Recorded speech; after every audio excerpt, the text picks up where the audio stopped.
All right. Welcome to the show, everyone. Ginny Hogan, everyone. Welcome to the show. Woo! There. Hello. Welcome to the Hot Breathiverse, Jenny. Thank you for joining us today. Yeah, I'm so excited. So the special is called Regression for everyone that needs to go check it out right now. Amazon Prime, Apple TV, Google Play, all that jazz. Is this I got to say regression is you coming from a data background. That is a data term, correct? Yeah, I mean it's like a play on words because it's like a data term, but then also obviously just like regressing in your personal life when you kind of don't make any progress for years and years. So, and that's sort of what it is. It's like I would loosely describe it as like the story of my 20s, but it's first and foremost it's stand up. So it's about it's just the kind of jokes I wrote in my 20s as I was personally regressing. And that's what I'm starting to see more and more, I think, is comedy specials with like an arc. Or they're based on like a theme. They're not like a bunch of all over the place, but it actually kind of has a cohesive narrative to it. That seems to be kind of where it's headed. Yeah, I think I almost thought I wouldn't be able to remember it if it didn't have a narrative. So it like um I almost just like the jokes, I mean, it's not really like the jokes in the order that I wrote them, but it very much does correlate with that because I have jokes about like when I worked in the tech industry as a data scientist and then when I moved to New York and moved back in with my parents and started doing stand up and jokes about getting sober and all of those things. It's just definitely like I wrote those jokes because it's what I happened to be thinking of at the time. Um, so yeah, I think it did just make it easier because it was like just the retelling of years I already lived through. And we do have questions coming in. And this was actually Yeah. one that I wanted to ask you anyway, as we're on the theme of data. And Comedy World asked if you have a comedy spreadsheet. No, like of jokes and how well they did different times. Mm No, I used to when I first started, when I was working as a data scientist at the time, so I think that that makes more sense. I don't I think maybe now I just have, like, a better memory for how jokes perform or, like, a little more of an intuition, but yeah, I don't have any spreadsheets currently. hmm. I would have assumed we had a comedian named Jen Fulweiler on here who she has a whole spreadsheet and each joke and graded per show on how they performed to get an average success rate. Like she went all the way in the weeds on it. So I Yeah, that's y- interesting. I mean, I have an idea of, like, jokes that I would tell if I'm trying something new and it's not working, kinda like jokes that sort of work with every audience, but those aren't necessarily, like those are kinda like jokes that might perform at, like, a B plus every time versus, like, other jokes that, like, sometimes the audience loves them and sometimes the audience doesn't really get them. But I think I probably used to have keep those things in a spreadsheet because I just didn't remember them as much, and now I feel like I just have, like, a slightly better like, if something doesn't work, I kind of just, like, can remember it on the spot and not do it again or change it for the next time. so how do you organize your jokes right now? And you're a very prolific writer, which we'll definitely get into. And something that I still struggle with is I'll write a bunch and then I'm like, okay, how do I organize this? Or how do I keep up with all this? And I have a funny idea that I maybe forgot in a notebook, you know? Yeah, I hardly ever write in a notebook. I used to more, but I actually it just like hurts my wrist. So I do everything in Google Docs. I have like yeah, I would say that I have like maybe like 20 different Google Docs, but they used to be like stand-up jokes about work, like stand-up jokes about dating, like miscellaneous stand-up jokes, but I don't use that structure anymore. I think it's because I now kind of think of my sets like a little bit more in terms of like when I'm working on a new hour. So I have like the jokes for the new hour, and then I have like a document of jokes I think that I want to work in but don't really have a place in it yet. And then like a, a document of jokes that are on deck so they don't have a punchline. But I think I'm actually just like a little bit less organized than I used to because I have kind of like more like when I'm asked to do like a 10-minute or 20-minute show, it's not like a big issue. I can just kind of go and do I'll usually do like mostly old stuff and then mix in a few new things to practice. So I don't think I use the ducks as much now, and it's more like when I have one idea, I really try to focus on it, but I do everything in Google Docs. Gotcha. And as you're organizing the joke, I guess for your new hour, what do you consider that you're keeping versus what you're not keeping? And is this Yeah, new hour also thematic, like your past hour, the regression special? Mm. yeah. It's like more thematic. I might call it more of like a one person show than a stand-up hour. It's yeah, so I think when I forgot to mention I actually like I use social media a ton to organize and practice jokes. Like I'll repost iterations of the same joke or I'll like tell them on TikTok or something. And that's probably like the best place where I can like keep track of jokes. Or if I just kind of tweet out a random thought and it does well, then I'll think about how to work it into my stand-up routine. But yeah, in my new stand-up hour, like I've only run it a couple times, but I will kind of run the whole thing and I'll just remember like which ones don't work or I record it if I want to, but like I feel like I definitely remember when jokes bomb. Like that's like the easiest thing to remember. It's just accurate. You're like, we don't need to document this. Yeah. We got it. Yeah, if something like I think I'm like I guess like one thing that is probably not like normally seen as a positive but helps me in some ways is I am like pretty self-conscious and like I just if a joke does badly, I just get like self-conscious telling it again. So like I just can't tell a joke that or like make it even like if it's not a joke, if it's a transition or whatever, like if I feel self-conscious saying it one time, I just never say it again and that's like a standard I hold myself to. And it just makes it like less embarrassing to go on stage. So every time I've run the new hour, I've cut probably like 5 or 10 minutes of material, and then kind of tried to come up with new stuff for it. But that's not how I did the first hour at all. Like this hour, like almost feels like it. I think the first hour, like I built it up joke by joke, and it's like jokes I'd been like some of the jokes in that hour I wrote in my first year doing stand up. I built it up joke by joke, like in 15, 30 second increments, and then put those all into an hour and then worked out the hour for about a year and a half. I took it to Edinburgh. And then this new hour, like I had an idea for kind of a story that I wanted to tell or like a theme I wanted to riff on. And I was gonna incorporate some elements of other types of writing I do, like satire writing. And I kind of put together a bunch of stuff in a Google Doc and I tried it out in front of like a really small audience. But then like now I keep some old jokes in it just so that there's not like a long period without like stuff that I feel confident about. But it feels more like when you like sculpt something by taking like a block of marble and then like whittling it down. Like it feels like the opposite. Instead of building it from the ground up, I kind of like wrote the whole thing and now I have to like cut away the stuff that doesn't work.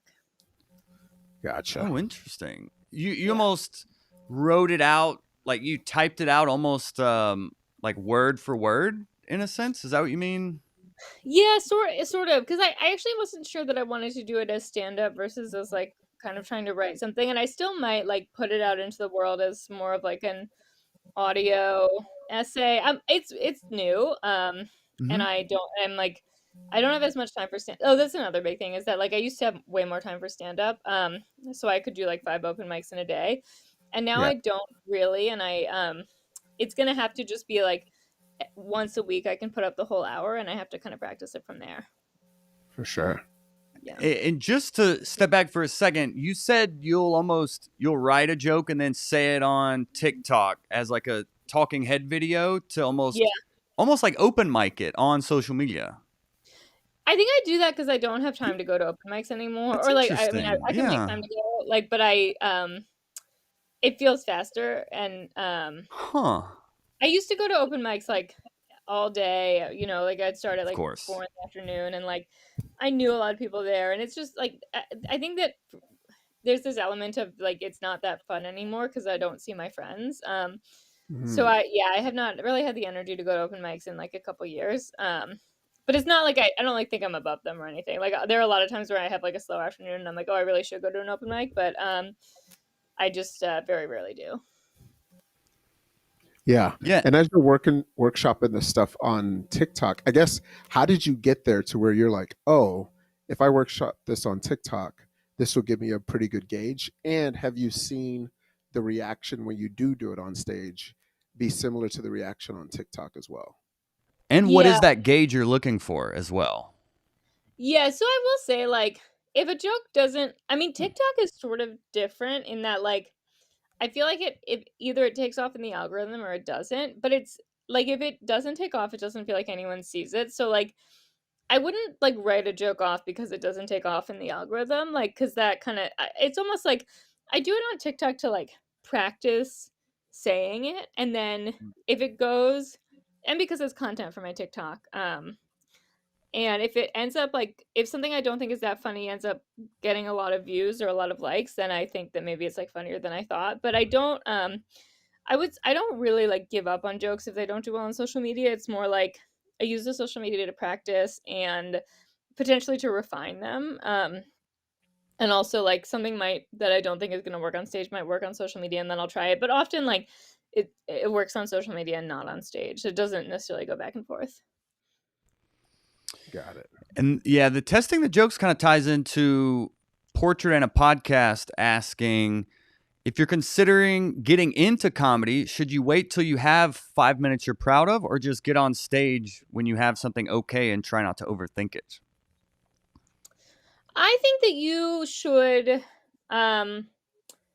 I think you should get on stage when you have 5 minutes of something. I don't think you should get on stage when if you don't have an idea of what you're going to say, which is to plan to go up there and riff, because it's not going to work and it's going to like turn you off comedy. But I think if you have 5 minutes of written jokes that have like a setup and a punchline, I think that you should get up on stage and but like have an idea of what like I think you should get up on stage and have an idea of what you'll work on afterwards. So like be able to say like, okay, I told 10 jokes in these 5 minutes.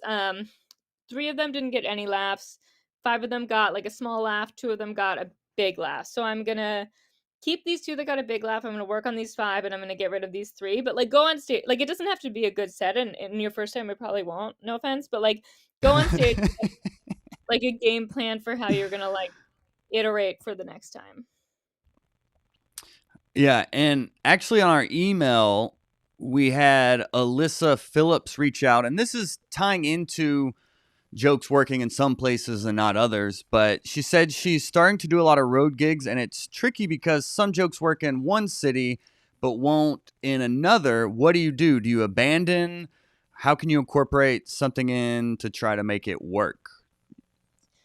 Yeah, I mean like I think that well, I will say like for me personally, I don't have necessarily like aspirations of being a road comic, and I think I'm kind of aware that like the stuff I'm writing is not going to perform well in every city. Like I had one probably like one of my worst times during my hour. I was like right outside South Carolina. Well, no, actually, sorry. I was told that the show was in Charleston, and it was actually like an hour and a half outside Charleston, and it was totally rural. And I mean, like it was the person who ran it was so nice, but it was just like not my crowd. Like I'm very sort of like like my stand up is not political, but like pretty openly liberal, and I think that even if my jokes aren't about stand up, they like or aren't about politics, they have a bent. And the guy before me was just like talking about how much he hated mask mandates, and they loved it so much, and it just like I just like and I like wasn't talking about anything related to COVID or whatever, but it just felt like I had like references to like Lululemon that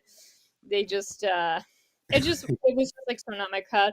But I don't think I have a personal aspiration to have jokes that work in every part of the country, although I think that that's like a good goal, and you really open up a lot of doors if you have that. I would guess I would just say like think about which things like are universal. Like I mean, women get panned for making sex jokes, but sex is like the most universal thing there is.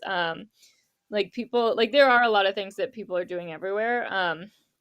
So I think just like kind of but then sometimes things will surprise you or you won't realize that something's like specifically for people in your age range.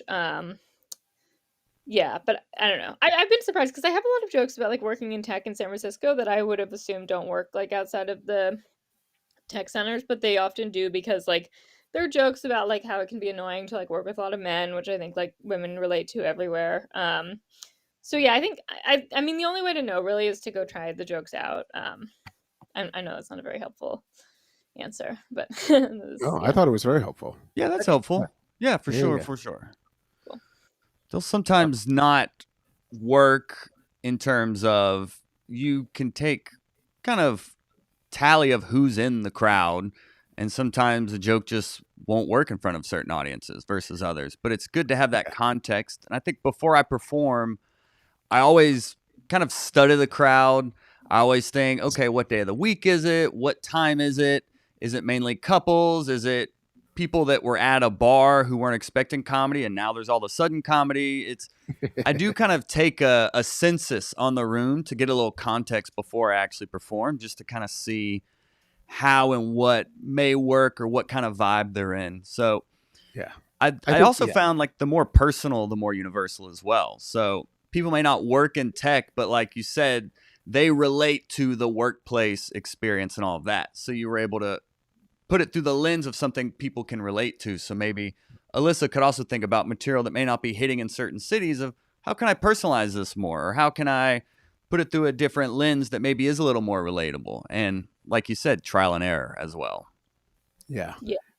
One thing about your special that I truly enjoyed, because I'm in marketing and I used to be in tech, and you used just like a lot of like fun things in there that related to a lot of tech bro-ish stuff that like caught my attention. But also, I think you also made fun of the entire culture of how ridiculous it is, and then you made fun of yourself of how you got too into it as well. So like, what parts of the special did you think like, or as you were putting it together, felt to you like, I guess, felt more data scientist versus more stand up, or did you actually try to combine like those two worlds into your special? Oh yeah. I mean, I think I would say that the special is like mostly stand up. I had pretty much quit doing data science by the time I started doing stand up. I had maybe like a year of overlap. Yeah. I think like this stuff about like tech in San Francisco, those are all jokes that I wrote when I was working in tech, but I like just because I happened to be thinking about it at the time, not because I set out to write like a data science set, but I do think that like the experience of doing data science and kind of the optimization element of tech culture informs the way Yeah. that I stand up. Like I do, I try to cut down words as much as possible in my jokes. Like I'll write them out and Mm. then cut all unnecessary words. I think a Yeah. lot about like how to make sure that the transitions are like clear but as short as possible. So Yeah. I I think was wondering, yeah. do you think about like last per minute or any kind of like scientific things that you think about in your set as well? Um not in a while. I think I thought about it more when I was first starting stand up. Like I think I maybe just so yeah, I have some jokes from my earlier stand up days that did get a big laugh, but it was like a 30-second setup and I ended up kind of ditching those jokes, but I actually think I would tell a joke like that now because I have kind of a different perspective on the audience, and I think that like I think that people prefer to have a joke like that they love so much that they tell it to their friends after. Like that's a better experience than a person who comes out of it being like, "Oh yeah, I laughed the whole time, but it was like I can't really remember what it's just like joke, joke, joke, joke, joke." So like, I don't know if it's because like comedy is changing in any way, or maybe it's because I don't do like club comedy very much anymore. I do like more like indie shows, and I went to Edinburgh, which is like a totally different vibe. But I think it is actually I'm more interested in a joke that's like memorable and has like a really good punchline, even if it takes longer to get there. Yeah. But yeah, that being said, I think Last Minute is a really good, maybe like some of the stuff in the same with like the spreadsheet. It's a good like if you if like some of you listeners are like newer to comedy, like it's sort of like a learn the rules before you can break them. So like Mm. Last Minute, it's like you should like the goal is to make people laugh, and like if you if you're not prioritizing that in the beginning, then that's like not good. But once you've kind of like figured out what makes people laugh, then you have like a little bit more leeway to take some more time getting there. For sure. Yeah. Yeah. And Chicken Joe Clark asked what role vulnerability plays in your comedy, and how do you balance being open with protecting personal boundaries? And I think the vulnerability also can tie into the jokes that are more memorable because people actually emotionally connect with them beyond just like the setup punch trigger. Yeah, totally. I don't really ever think about protecting my personal boundaries, which is not smart, but I like I don't know, if I think something is funny, I do like put it out there into the world. I think a bigger issue is like I don't feel beholden to the truth in my comedy, and I think it can like I want it to things to be like emotionally true, but I think like there can be sort of a disconnect if people feel like they know me from my comedy when not it's not that I'm like holding things back, it's that I'm like openly lying. And like especially about like, you know, if I'm in a relationship or not. Like like I was engaged when I filmed my stand-up special, but like I this all the jokes are from like my 20s and they're all about being single. And so like I think it's yeah, like that kind of thing. It I mean the jokes were true at the time, and not because I wanted them to be true necessarily, just because that's like what I was thinking about at the time was like online dating. But I mean I do think vulnerability is good. And I also like I think that it more throws me if people like assume that they kind of know me from my like social media or from my stand up, but I don't think that that would necessarily I don't think like withholding information would kind of make that better. Yeah, to answer your question. So I don't like I don't think too consciously about like oh, I should choose to be vulnerable now. It's more like if it's like I'm pretty comfortable talking about anything. It's more like if I think of a funny joke, I don't think about necessarily how it ties into like the larger narrative of the rest of my comedy. I usually just like put it out in the world. Yeah, because your special definitely had a story arc to it. It had sort of a beginning, middle, and end, but you also really talked about like your struggles with alcohol and sort of how it played into your relationships all the way through. And so, Mm. I guess my question is, how do you balance in terms of sort of talking about your struggle and then also balancing like keeping the funny in there? Because you got really like personal all the way throughout about about the struggle, and so just wonder how you balance that as you were filming it. Yeah, I mean, I think with regression, like it is so like joke based that I think like the stuff that was more personal, like I felt like it kind of added context to the jokes, and that was definitely my goal with it. I um I'm not like a I don't think that there's any subject that's like too dark to make jokes about. And I think that in fact like um kind of like being willing to talk about stuff that other people aren't can almost be funnier because there's like an element of relief in the audience. For sure. Like that people are like someone's finally talking about it. I don't even know if I would say like alcoholism like really rises to that level because I think a lot of people talk about addiction, but like there are some things that like I think would make very good I feel like there is this like it's almost like a cliche now that everyone's doing like stand-up shows about grief, but I still think that there are some elements of darkness that are like pretty underexplored in comedy that I think would like give people an element of relief if they saw them. So I don't like yeah, I never like rule a topic off limits because it's too dark. Sometimes the joke itself can be too dark. I think jokes about like where I like if you it's not that I don't think that people can make like a funny joke about being suicidal. I think like but I think that it has to be really funny. Like kind of like the standard is higher because Yeah, it depresses the audience. Same goes for like kind of like non-PC material. Like I don't really do or at least I don't think I do super non-PC stuff, but I think it can work, but I think the problem is that like the standard is much higher for it. So you have to be like a lot better, or because the audience, you're gonna kind of like you're setting yourself back by like putting the audience off. So you have to like do that much better with the joke to get for them sure. back.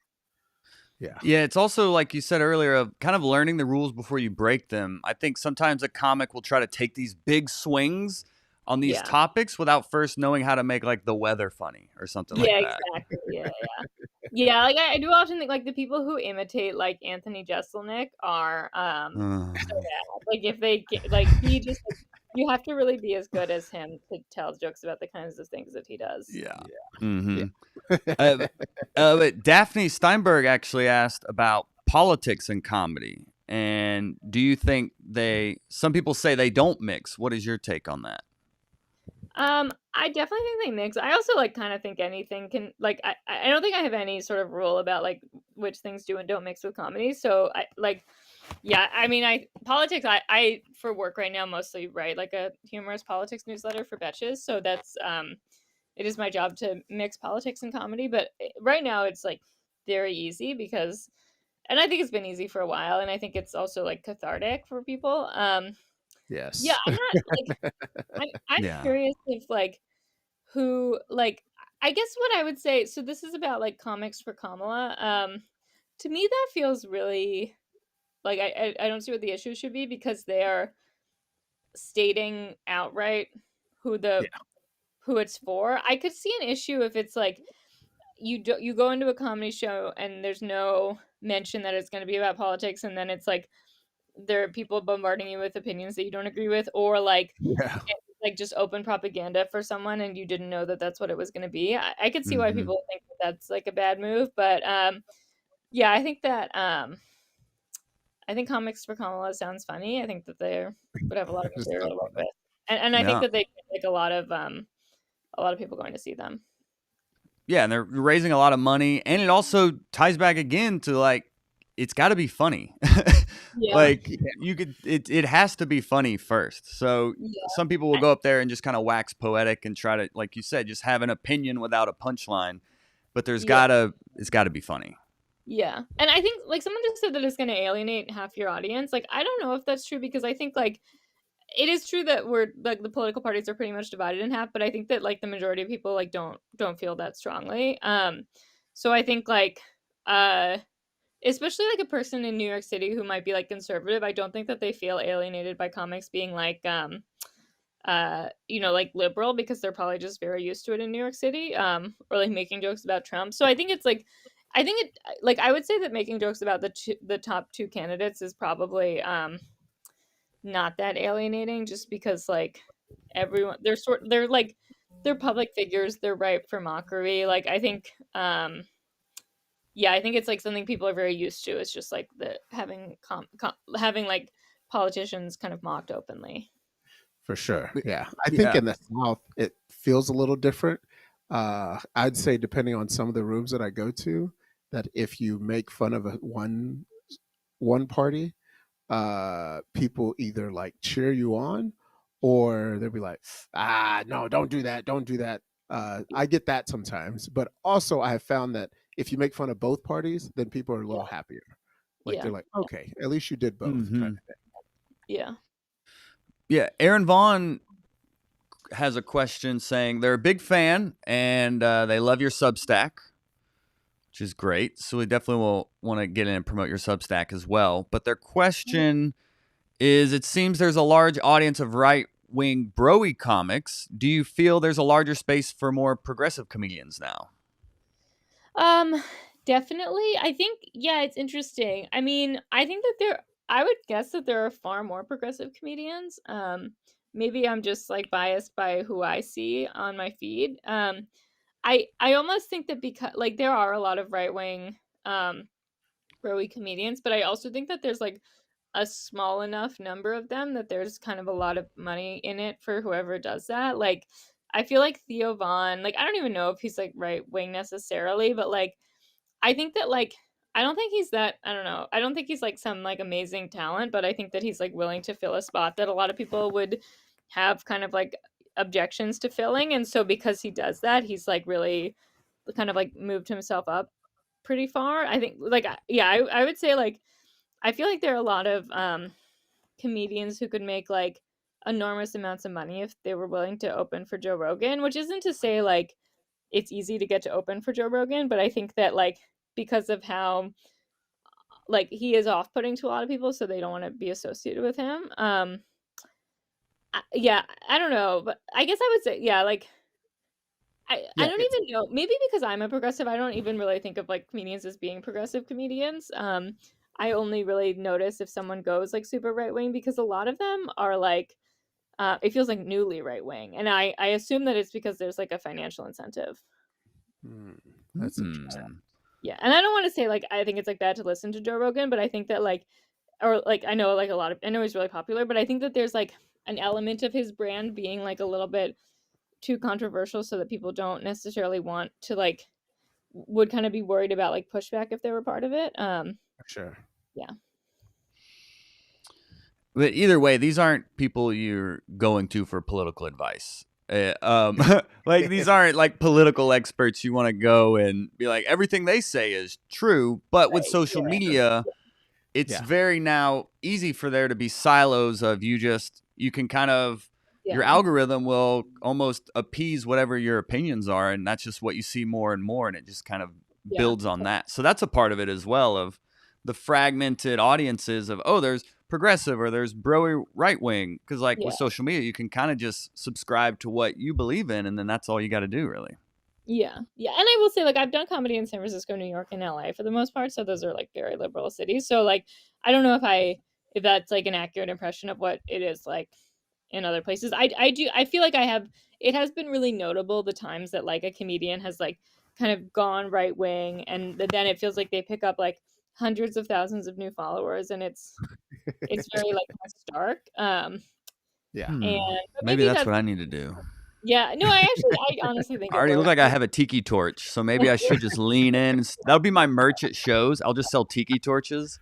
Yeah. You can go on like Gutfeld. Like I feel like if you wanted to get a writing job at Gutfeld, it can't be that hard. But I actually have also I don't have writers, so I don't know. Yeah, It's fun. Well, yeah. how did you break into the writing world? Because I definitely want to touch on that because something I've been thinking about more and more as well of how can I use the skill of being a stand-up comedian and kind of diversify my business and really find multiple streams of income, which seems to be something you've been able to do. So stand-up comedy is just kind of one skill set amongst the many we can all really develop. So how to kind of you have a bunch of different skills going on. How did you start to tap into these? Oh, someone has said that Gutfeld writers aren't union. I do, yeah, I do remember that because they didn't go on strike. That's right. How did I get into Oh, different hilarious. kinds of income? I mean, I think almost like out of necessity. So I quit my tech job in I don't know what year it was at this point, like maybe 2017, 2018. And I was like doing freelance tech work for a while, and then I started just pitching different websites. So I started writing for the New Yorker, like writing satire for them. And that was great. And I continued to pitch like lots of websites all the time, but there is not like it's hard to make like a living as a freelance writer for any one place. You just have to be like constantly pitching. So So I you think just that's pitch because you said I write for the New Yorker as if you just kind of knocked on their door and that was easy.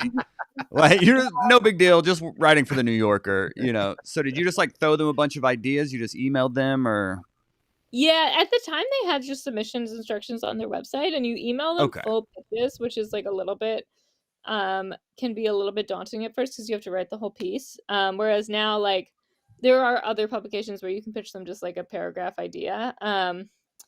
Yeah, but then in terms of like monetizing other streams of it, I honestly have just tried to monetize everything that I could. So like any social media app that lets me turn on like subscribers, I've turned it on, and then some like are more conducive to that than others. Like Substack, like really helps you promote your paid version. So it's like I feel like I make like $14 a month on Instagram. It's like pretty non significant, but like insignificant. But like on Substack, they really do have like a pathway to like grow your premium subscribers. So that's been great.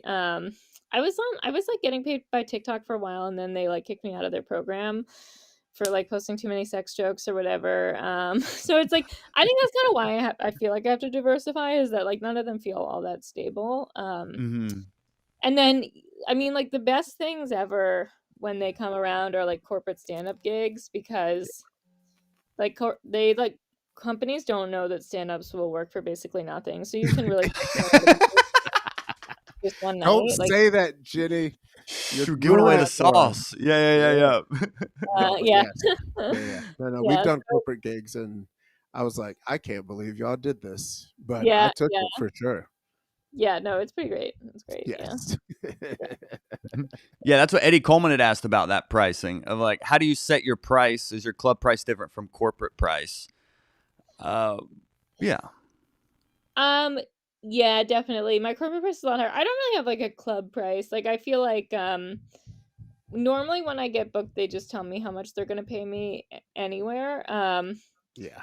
And then corporate price, like I I just try to ask for like as much as I think I could get, which feels can feel unreasonable, but like Yeah, I mean, if you're getting booked by a company to do like a 20-minute set, like you could try asking for like $5,000. Like Mm-hmm. Yes.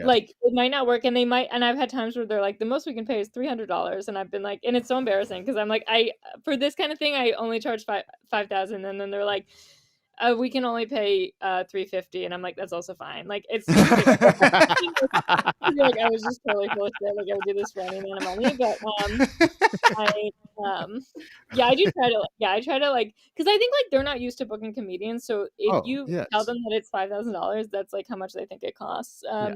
Yeah. So yeah, I would really encourage you for corporate gigs to like, yeah, really charge a lot. Like that's, I think that Mm-hmm. comedians who actually are like making a good amount of money are doing it from corporate gigs.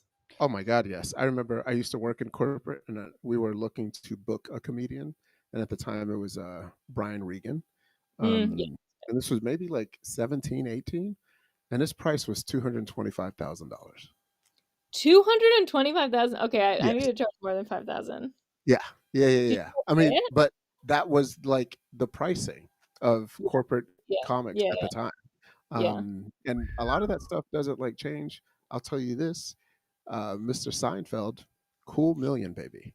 Yeah, that does not For surprise me. corporate for corporate gigs. Yeah, yeah, yeah. I remember going to something, and I talked to the people who booked them. They were like, "Oh yeah, yeah, we just paid him a cool meal." I was like, Yeah, "Oh that's what?"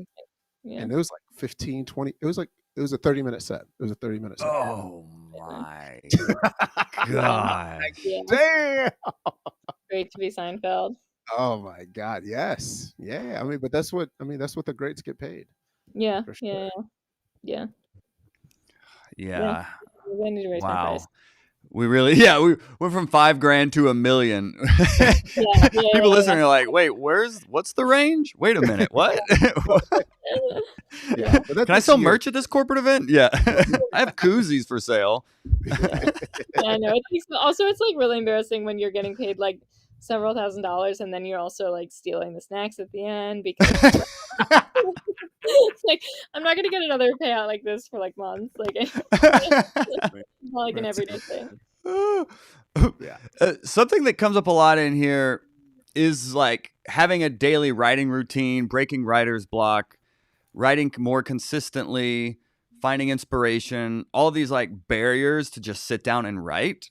And you writing for so many publications and doing your Substack, and like you said, doing that newsletter for Betches as well. Do you have like a system or just like to create that writing habit? Yeah. I mean now like I have like deadlines, so I kind of just write in the order that things are due. And Uh-huh. fortunately, like I'm writing usually about like a specific topic. So the writer's block I feel like is a lot would happen to me if I was like, I'm gonna write a new script, and then I would like sit down and not know what to write about. If I have like an assignment, it's a little bit easier. I think like I would say like don't underestimate the value of like really small chunks of time with writing. Like you can write a great joke in like 10 minutes, like or like less. Like you can just think of a joke and write it down. So like don't wait until you have like 3 hours free, because you're never gonna write for 3 full hours. Like no one ever really does. And I think like yeah, I think it's better to say like, oh, I have like a 10-minute wait for the train. I'm gonna just try to like free write a little. That would be my, I think it's like, I honestly think like, and I used to do this more in the beginning, like give myself like the whole day Saturday, and then you get nothing done because you've like given yourself too much time and there's no urgency. Like, yeah. So I think just like really short increments are really helpful. For Yeah, sure. in our Facebook group, we do the Write 10 Club, where at 10 a.m. and 10 p.m. we post a word, and it's like a writing prompt for people to write jokes using that word. So that's a great Yeah. exercise for people if they're not in our Facebook group. I'll link that in the show Yeah. notes. Yeah, totally. You mentioned free writing, which I love. Are there other techniques that are kind of your go-tos? Um, Other techniques. I think like turning off the internet is big. I like Mm. to use, like Google Docs offline a lot. Yeah. I think um I don't know if I have any other like specific techniques. I'll just often like open a new Google Doc and try to start riffing on like something that I think is funny. Yeah, like you go to. Very nice. So Yeah. in the last few minutes here, we'll try to run through some of these extra questions we have Yeah. coming in. We have Isaiah. I said their name this time. I didn't say the last name. Once I sounded it out, I could read. I used my liberal arts degree and put the words together. So Isaiah asks, what did you do after your first set that bombed to get back in the groove? What is the best advice you've been given that influence? Oh, these are two questions. And the best advice you've been given that influences your style. So maybe, yeah, how to bounce back from a bomb, and maybe your worst bomb story you could share. We always love those. And then maybe something about finding your voice. Yeah. Sure. My worst. Well, how do I bounce back from a bomb? I think I've just bombed so many times now that it kind of like brushes off me. The first time I definitely like was like blackout drunk and just really upset, but yeah, I think like Whoa. at this point, like I can sometimes I'll just like get off stage like 5 minutes early if it's going badly. I don't know. I like sometimes I just feel like the audience is it can be just like hard to recover and I don't want to try, but I'm not like a club comic. Like if you're a club comic, you can't do that. You have to keep going.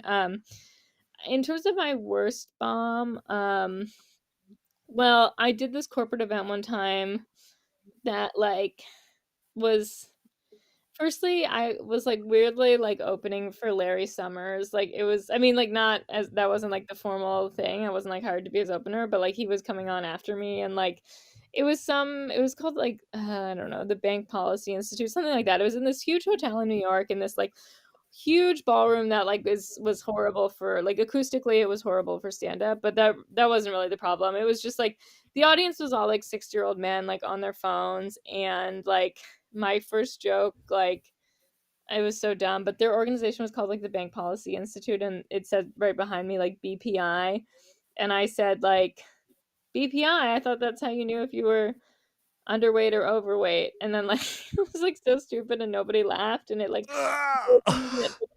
and like that was the only joke, like the only joke that I okay, so then any of the jokes I prepared, they just like didn't like at all because it was like jokes about dating. So then I tried to like riff and like I made like there was a table of people from McKinsey and I said like, "Oh, that sucks. Like I feel like the only pro of like going to a work event if you work at McKinsey is not having to sit with your coworkers." And like people laughed at that. Oh But Hmm. yeah. then 2 minutes later I looked back at the table and they had all left. Like I scared off all these people. Um it was so bad. I really didn't recover. But How many minutes did you do at that set? it was like 30 minutes. But also like Ooh. they put me so well that at the I was end about of to it say, it sounds like that one paid. Yeah, it yeah. did. But at the end of it I was like, I'd love to come back. It was so embarrassing. Um yeah. Wow.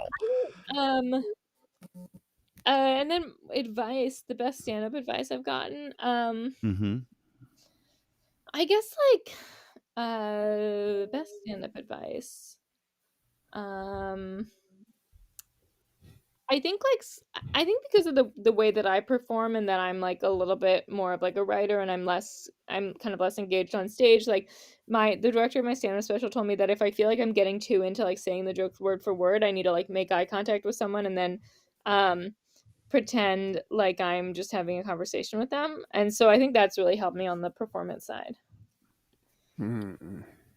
Awesome. Oh, and we just got a super chat from Whenever Farley. So thank you so much for that.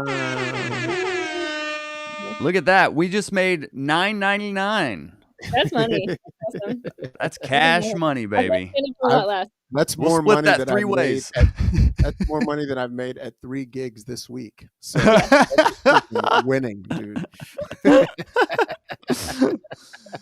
So we'll get to the final question here, and this is from Bobby Sutton, who Bobby actually runs the Right 10 Club. In the morning, she posts the word of the day, and then Imre posts it in the evening at 10 p.m. Eastern time. So we have two different members of the Hot Breath Averse, and then Evelyn will make the memes of the winning jokes as well. But we will get to Bobby's question last here because I think this is a good and relevant one. She asks, have you experienced the phenomenon there can only be one with women on male-run shows? Her partner and her have created female-dominated shows to combat this.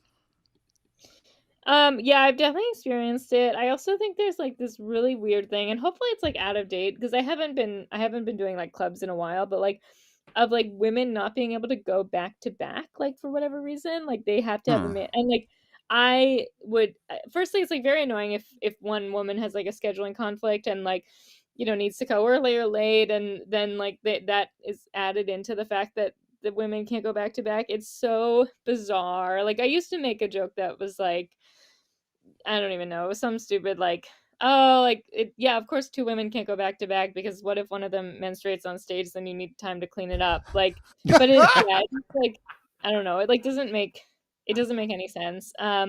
I have not been like around comedy clubs recently, but I hope that there's like more women, and I think that female dominated shows are great, or like all women shows. I think that they're really good for marketing. I think if yeah, like in my experience, I have run all women shows, and they open up a lot of marketing avenues that you wouldn't have otherwise. Like there's so many like women focused websites that would pick up a show and promote it. So yeah, I think that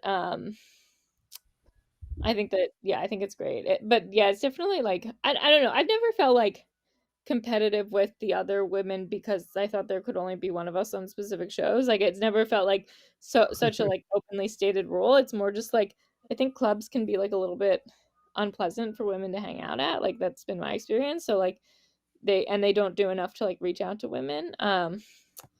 Yeah. So it is definitely like very unpleasant. Well, I hate to end on an unpleasant note, but It doesn't know because the there are all these like great women run shows. no, you just said unpleasant, so I was trying to word play off of that. But the pleasant thing is your comedy special, Regression, out now, dropped today, Yes, actually. out now. Out now. So Yep. we got a Hot Breath exclusive. What all would you like to promote the Hot Breathiverse? How can we get the Ginny Hogan magic out into the world? Oh, that's so nice of you. Yes, the special's out now. I have an Audible book coming out in about 2 weeks. Let's You can find everything on go. my social media. I'm Ginny Hogan underscore on Instagram, Twitter, and I promote everything there. Yeah, I have a Substack. I link to it on social media a lot. That's kind of where you can find all my writing. Yeah, thank you so much. This was so fun. I'm glad I Oh, got to good. be And what's on. your Audible book, by the way? It's called The Great Indoors. It's like a parody of a like hiking narrative. So cool. Yeah. Awesome. Well, we'll definitely keep an eye out for that. And you already have Yeah. one book out. So just you're so prolific. So thank you for setting that Thank you. example for us You're fellow welcome. comics to keep working. Yeah, Yeah, it's yeah, a can be it can I guess my overall advice is like there are times it can feel very slow and then times where like things really move. So just to kind of keep plodding along for regardless. sure. And Absolutely. we've got Hot Breathiverse members like all over the country. What part of the country are you in? And do you have any upcoming dates for people to come see you? I'm in New York and I have a show on September 17th for my new hour, but other than that I don't have any like tour dates on the book, which I should try to get soon. It's all good. Yeah. Awesome. Awesome. Well, Hot Breathiverse, go support Ginny. Yeah. Go follow her. Subscribe to her Substack. Go watch her special. Go Boom. buy her book. This is a comedian out there creating her own success, which is what we're all about.